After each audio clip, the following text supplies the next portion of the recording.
یہ میں نے جیسے آپ کو پہلے بتایا یہ ہو سکتا ہے نہ کہیں پی ایم ایل این والے، لیکن ڈیفینیٹلی یہ نہیں چاہتے کہ 2012 کے الیکشن ہوں سینٹ کے، بیکاز اس میں ان کو بڑے کلیئر کٹ ان کا پاکستان پیپلز پارٹی کے لوگ سینٹ میں آ جائیں گے. سو ایک پولیٹیکل موو ہے، ایک ٹیکنیکل جو آپ کانسٹیٹیوشنل پروویژنس کو استعمال کر رہے ہیں اور ٹیکنیکلی آپ اس چیز کو پریمپٹ کرنا چاہتے ہیں. تو ظاہر ہے یہ ایک پالیٹکس ہے، یہ کرتے ہیں تو کریں. لیکن کیا کوئی پروویژن ہوئی تھی؟ کیونکہ ہمیں جو اطلاعات ملی کہ باقاعدہ یہ دی گئی تھی تجویز کہ میرا خیال ہے کہ یہ واٹرز ٹیسٹ کرنے کے لیے، میرا جو خیال ہے انہوں نے حالانکہ انکار کیا، جیسے آپ کہہ رہی ہیں پرویز رشید صاحب نے انکار کیا. میرا خیال ہے کہ شاید یہ واٹرز کو ٹیسٹ کرنے کے لیے یہ بات طاہر جاوید صاحب نے کیوں کہی؟ ان کی اپنی پارٹی کا ڈیسیجن ہے، لیکن میں نے آج تک نہ میاں صاحب کے منہ سے، نہ کسی اپنی پارٹی کے ممبر سے، نہ ہماری پارلیمنٹری پارٹی میں، نہ کبھی CWC جو ہماری سینئر لیڈرشپ کی جو میٹنگز ہوتی ہے، کبھی یہ موضوع بحث ہی یہ موضوع تو زیر بحث آیا ہی نہیں کبھی. تو یہ آپ اس کو ہم اس کو لنک کریں. آپ دیکھیں جو اس وقت فریہ دیکھیں ملک میں جو حالات ہے، جو لوگ معاشی بدحالی کا دورہ ہے، ملک میں گیس نہیں ہے، بجلی نہیں ہے، بے روزگاری ہے، کرپشن ہے، اور اتنے آپ PIA کا حال دیکھ لیں. تمام جو آپ کے نیشنل جو ادارے ہیں، قومی ادارے ہیں، بے صفاقی سے ان کا معاشی طور پہ قتل کیا جا رہا ہے. تو آپ اس پر کہیں کہ PMLN اپنی زبان بندی کر لیں، وہ ہم کبھی بھی نہیں کریں گے. عوام کے لیے خواہش ہے نا. شمینہ فاروق ابھی ہم نے تو کبھی یہ کہا نہیں. ہم میاں صاحب نے تو ہمیشہ کہا کہ رائے راست پہ آ جائیں. آپ کی اپوزیشن چاہتی ہے کہ آپ لوگوں کو مارچ سے پہلے بھیج دیا جائے، اگر اسمبلی توڑ دیں فرض کریں، کیا کریں گے آپ؟ فریہ بالکل انصار عباسی صاحب بالکل صحیح کہہ رہے ہیں کہ خواہش ہے کہ مارچ سے پہلے ہمیں مارچ کرا دیا جائے، لیکن یہ خواہش ہی رہ جائے گی، دم توڑ دے گی. بات یہ ہے کہ بالکل ان کی ہائیسٹ ہائرارکی کے اندر یہ بالکل ڈسکس ہوا گا، کیونکہ چودھری نثار جیسے ایڈوائزرز ہیں میاں صاحب کے، جو ان کو غلط مشورے دیتے ہیں کہ جی اسمبلی ڈیزولو کروا دیں یا ان بلاک ریزگنیشن دے دیں. لیکن میں سمجھتی ہوں کہ میاں صاحب نے ماضی سے جو کچھ بھی تھوڑا بہت سیکھا، انہوں نے یہی سیکھا ہے کہ جب بھی کوئی غیر جمہوری سوچ رکھی ہے یا کوئی غیر جمہوری قدم اٹھایا ہے تو نقصان سب کو پہنچا ہے. اور میں یہی ایکسپیکٹ کرتی ہوں، اور میری لیڈرشپ بھی یہ ایکسپیکٹ کرتی ہے کہ اگر ایسی کوئی بات اگر آتی بھی ہے تو میاں صاحب اس میں ایٹ لیسٹ 10 بار سوچیں گے کسی قسم کا فیصلہ کرنے کے لیے. تو میاں صاحب لیکن ایک چیز میں آپ کو بتاؤں فریہ، ایک چیز دیکھیے، میاں صاحب 2 بار منتخب وزیر اعظم رہ چکے ہیں، ماضی سے انہوں نے سیکھا ہے. دیکھیے الزام تراشی اگر ہم ایک دوسرے پہ کریں گے نا، یہ ہمیں نکالیں ہم ان کو نکالیں، سبھی گھر چلے جائیں گے، پھر کوئی تیسرا ہی آ کے بیٹھ جائے گا، پھر آپ کے گئے 10 سال. بات یہ ہے کہ ہم سب نے اپنے ماضیوں کی غلطیوں سے سیکھا. اور پھر ایک چیز میں آپ کو بتاؤں کہ ٹھیک ہے لوڈ شیڈنگ ایک بہت بڑا چیلنج آج ہمارے لیے، سرکولر ڈیٹ ہے ایک چیلنج، آئی ایگری، میں اس کو ڈینائی نہیں کروں گی. لیکن بات یہ کہ مجھے ایک چیز پہ بڑا اختلاف ہے، اور میں بحیثیت ایک پاکستانی یہ رائے رکھتی ہوں کہ دیکھیے کوئی بھی لیڈر، کوئی بھی اسٹیٹس مین اپنی عوام کو سول ڈس اوبیڈینس کی طرف نہیں لے جاتا. میاں صاحب نے کہا کہ جی آپ سڑکوں پہ آئیں، آپ نکلیں. شہباز شریف صاحب جو ہیں وہ وزیر اعلیٰ ہیں، ان کے بیٹے جو ہیں حمزہ شہباز، وہ اس ایجوٹیشن کو لیڈ کرتے ہیں.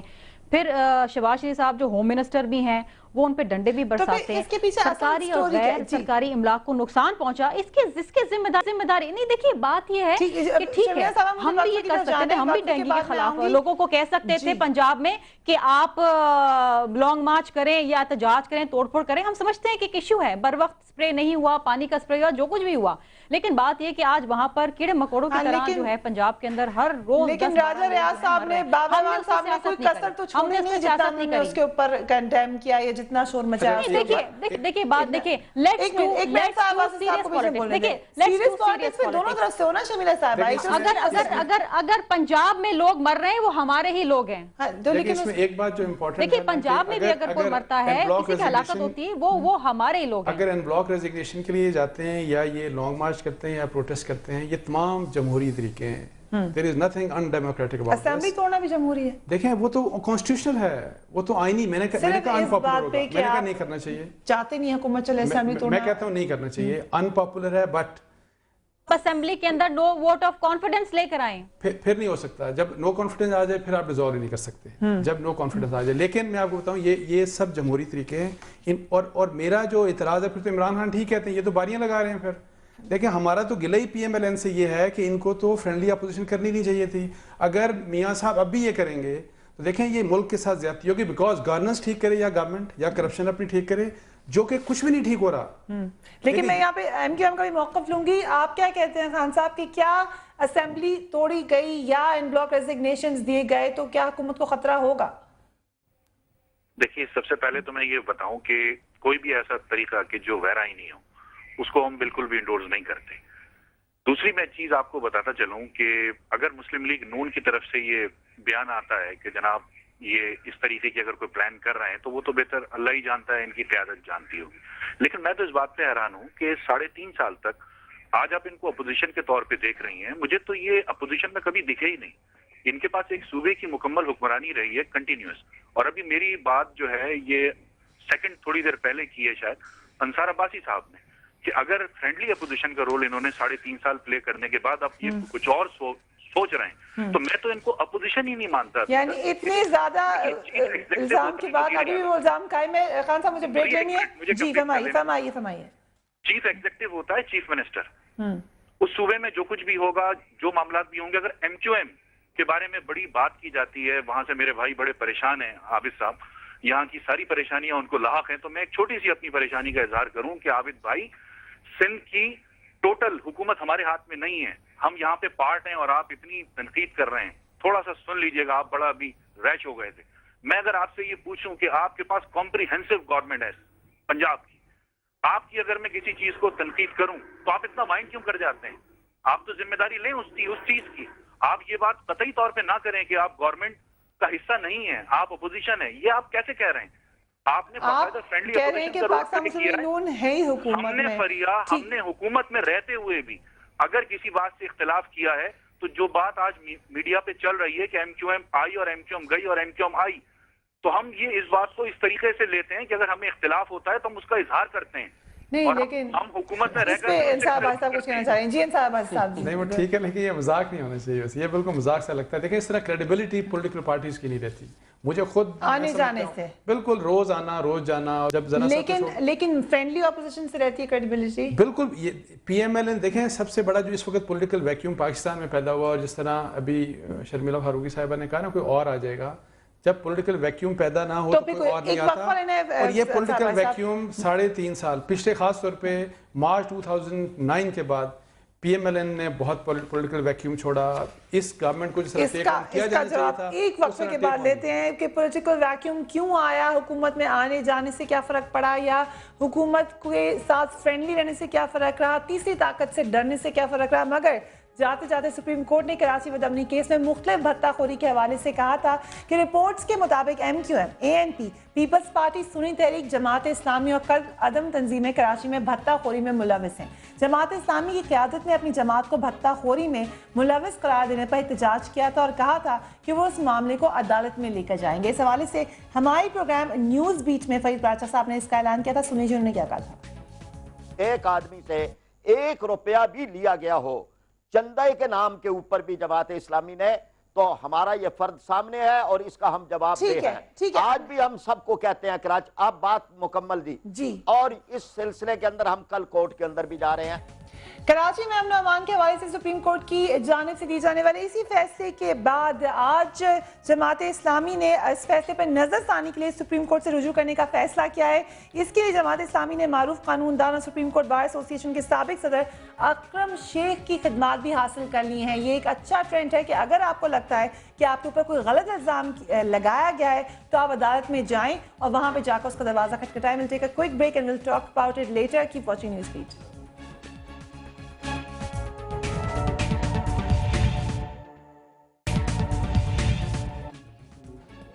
Welcome back. ہم بات کر رہے ہیں الزامات کی سیاست کا اور صورتحال کیسے بہتر ہو سکتی ہے, کیسے آپ پروو کر سکتے ہیں کہ آپ انسنٹ ہیں یا آپ گلٹی ہیں. میں نے وقفے پہ جانے سے پہلے عابد شہری صاحب اس لیے جماعت اسلامی کی ایک ایگزامپل دی تھی کہ اگر اعتراض ہے آپ کو کسی بات پر تو آپ عدالت میں جائیں, اپنے آپ کو انسنٹ تو پروف کرائیں. آپ یہ تو نہیں کہہ سکتے کہ یہ بات ایسی ہو. میں آپ کی بات کرنے سے پہلے ابھی اظہر صاحب نے جو بات کی, بھئی ہم تو ہائپر ہے ہی نہیں ہے پنجاب کے سلسلے میں. اگر کوئی آپ کو نظر آیا کہ میں نے کسی ایشو کو, آپ نے کوئی الزام لگایا ہو اس پر, تو میں نے آپ سے اس پہ کچھ بد اخلاقی کی ہے تو وہ اس پہ میرے سے بات کریں. لیکن جہاں تک آپ الزامات کی بات کر رہی ہیں، وہ ایک پورا پلندہ چھپا ہے سپریم کورٹ آف پاکستان میں، ججمنٹ آئی ہے، اس میں میری نہیں ہے، جے آئی ٹی کی رپورٹ شامل ہیں، مختلف ایجنسیز کی رپورٹ شامل ہیں. تو اس میں جو ہم تو وہ لوگ ہیں جنہوں نے آکٹرائے ختم کیا، بتہ خوری ختم کیا اپنی حکومت میں. یہ پاکستان مسلم لیگ نون کو کریڈٹ جاتا ہے. اس وقت بھی ایم کیو ایم اور دوسری جماعتوں نے شور مچایا تھا جب ہم نے یہ مصولات ختم کیے. ایک دم آپ لوگ ایم کیو ایم کے خلاف کیوں بولنا شروع ہو گیا؟ ابھی کچھ دن پہلے آپ اسحاق صاحب کے ساتھ ان سے بات چیت کر رہے تھے. میری بات سنیں، کسی آپ پتہ نہیں خوف زدہ ہو گئی ہیں، میں آپ پر خوف تاری نہیں کر رہا. میں نے جنرل سے گفتگو کی ہے، جب ہم پر اٹیک ہوتا ہے یہ کبھی آپ نے کسی سے سوال نہیں کیا. خیر ہے، شکر کریں آپ کراچی میں نہیں ہیں، ورنہ آپ بھی شاید اس طرح کس سے سوال نہیں کیا بتائیں نا، کس سوال کرنا ہے؟ میری دیکھیں، ابھی جو انہوں نے ایک صحافی کے قتل کا، جو جیو کا صحافی جو قتل ہوا تھا، اس پر بھی الزام ذوالفقار مرزا صاحب نے قرآن سر پہ رکھ کے کہا تھا کہ جی فلاں فلاں بندہ اس کی ٹارگٹ کلنگ میں ملوث ہے. دیکھیں جو چیز ایک سامنے آتی ہے، جیسے جماعت اسلامی نے کہا، اور بھی اگر جماعتیں اپنے آپ کو انوسنٹ فیل کرتی ہیں تو عدالتوں کے فورم کھلی ہیں. لیکن بات یہ ہے کہ جو لیکن وہاں پہ تو ایک اور مجھے جی اگر آپ جواب دینا چاہیں خان صاحب، پھر میں شمیلہ فاروقی صاحبہ کے پاس چلوں کہ اپنے آپ کو ثابت کرنے کے لیے کہ بے گناہ ہے، عدالتوں کے دروازے کیوں نہیں کھٹکھٹائے جاتے، صرف یہ کیوں کہہ دیا جاتا ہے کہ یہ غلط ہے یہ صحیح ہے؟ ہم نے تو ایسی کوئی بات نہیں کی ہے. ہم نے تو صرف اتنا کہا ہے کہ جو عدالت عالیہ کا فیصلہ ہے وہ ہماری سراغوں پہ ہم نے اس کو ایکسیپٹ کیا ہے، اور ہم نے اس پہ کوئی آرگیومنٹ نہیں دیا، ہم نے اس پہ کوئی بات نہیں کی ہے ایسی. ہاں ہم یہ ضرور بات کرتے ہیں کہ ہمارے بھائی نے بات کی کہ جے آئی ٹی کے پوائنٹ آف ویو سے، تو آپ کو یاد دلا دوں میاں محمد نواز شریف صاحب نے ایک مرتبہ ایسے ہی جے آئی ٹی پڑھ کے سنائی تھی حکیم محمد سعید جو شہید کیے گئے تھے ان کے کیس کی. اس کیس کا بعد میں کیا ہوا، ان کی اپنی بنائی ہوئی عدالتوں سے کیا فیصلے ہوئے، پھر اس کے بعد وہ کیس جب ہائی کورٹ گیا، سندھ ہائی کورٹ، اور وہاں سے اس کے اگینسٹ میں کیا فیصلے آئے. تو میں اسی لیے سمجھاتا چلوں کہ عابد بھائی اس پہ ابھی آرگیومنٹ نہ کریں تو بہتر ہے. پاس کی ایکسپیرینسز سے کیا آپ اس پہ آرگیومنٹ کر سکتے ہیں انصار عباسی صاحب؟ آپ کو انصار عباسی صاحب کی بات سن لیجیے. ہمیں بھی ہمدردی ہے، لیکن ہم یہ چاہتے ہیں کہ ان کو آپ ٹرائل ہونے دیں، ٹرائل ہونے دیں وہ معاملہ اس کے بعد پھر بات کریں. کہ جن جے آئی ٹیز کو ڈسمس کر رہے ہیں نا، وہ سندھ گورنمنٹ آن کرتی ہے، سندھ گورنمنٹ نے بنوائی تھی، تمام ایجنسی شامل تھی ان میں، اور اسی گورنمنٹ میں یہ دوبارہ شامل ہو گئے. نمبر ایک بات، اسی جی آئی ٹی میں یہ کہا گیا کہ ایم کیو ایم کے لوگوں کو بھی مارا گیا. اسی جی آئی ٹی میں کہا گیا کہ ان کے جو ایم پی اے تھے جن کا مرڈر ہوا تھا ان کو بھی مارا گیا، انہی جی آئی ٹی کی رپورٹس کے مطابق.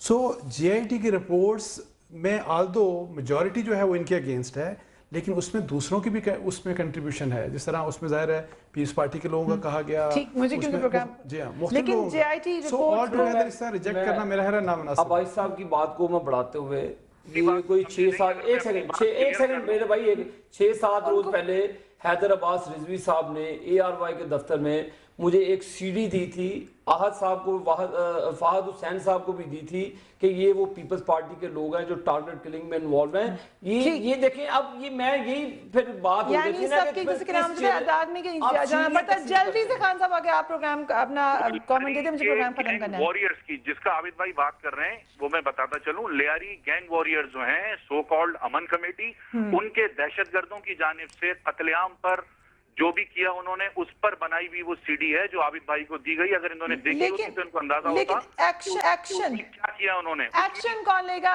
یہی سوال میرا تھا. خان صاحب، عابد شعری صاحب، انصار عباسی صاحب and Shamila Farooqui Sahab for joining us on the programme. مختلف حوالے سے مختلف الزامات لگائے جا رہے ہیں، مگر اس کی حقیقت ہمیں کیسے پتہ چلے گی؟ مگر جاتے جاتے برطانوی اخبار گارڈین میں شائع ہونے والی ایک رپورٹ میں بتایا گیا ہے کہ پاکستان 9/11 کے بعد سابق امریکی صدر بش کی حماقت کا اصل شکار رہا ہے. پاکستان اب تک ایک معاشی بحران میں رہا ہے اور ایک ایسا ملک بن چکا ہے جس پر مختلف طریقے سے ہر قسم کی مصیبت آ رہی ہے. ورنہ اگر ایسے نہ ہوتا تو عالمی فورم پر پاکستان ایک بڑا طاقتور ملک بن چکا ہوتا. یہ گارڈین کی رپورٹ تھی. مجھے میری ٹیم کو اجازت دیجیے، کل آپ سے پھر ملاقات ہوگی. You can write to me on newsbeat@sma.tv or join me on my Facebook page. اپنا خیال رکھیے گا. اللہ حافظ.